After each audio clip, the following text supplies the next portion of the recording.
आऊज़ु बिल्लाहि मिनश्शैतानिर्रजीम बिस्मिल्लाहिर्रहमानिर्रहीम। अस्सलामु अलैकुम दोस्तों और बहनों, आप देख रहे हैं ज़ोया लाइफ हेल्थ केयर।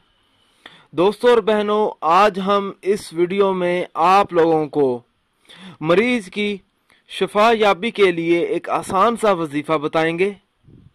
दोस्तों और बहनों, ये जो अमल है सूरत यासीन, सूरत रहमान और दुरूद इब्राहिम का है।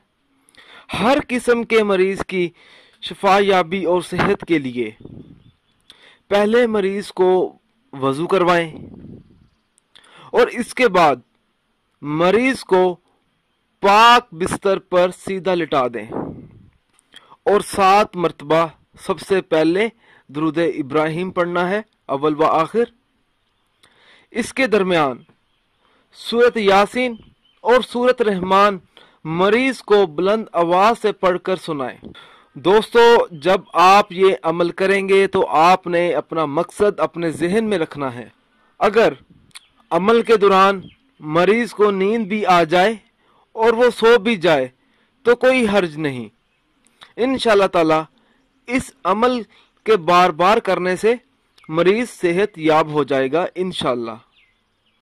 दोस्तों, मेरी आप लोगों से एक गुजारिश है, ये जो वज़ाइफ मैं आप लोगों तक पहुंचाता हूं, इन वज़ाइफ को आप लोगों ने सिर्फ अपने जायज़ मकसद के लिए इस्तेमाल करना है, ना जायज़ मकसद के लिए हरगिज़ इस्तेमाल नहीं करना, वरना कोई फ़ायदा नहीं होगा।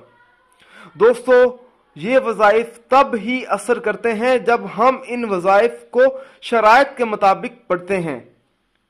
ज्यादातर लोग वज़ाइफ पढ़ते हैं मगर इन वज़ाइफ की शराइत का खास ख्याल नहीं करते और बाद में मायूस हो जाते हैं। दोस्तों, जब भी आप वजीफा पढ़ें अपने मकसद को अपने जहन में रखें, पूरे यकीन के साथ आप वजीफा करें, शक अमल को जाया कर देता है।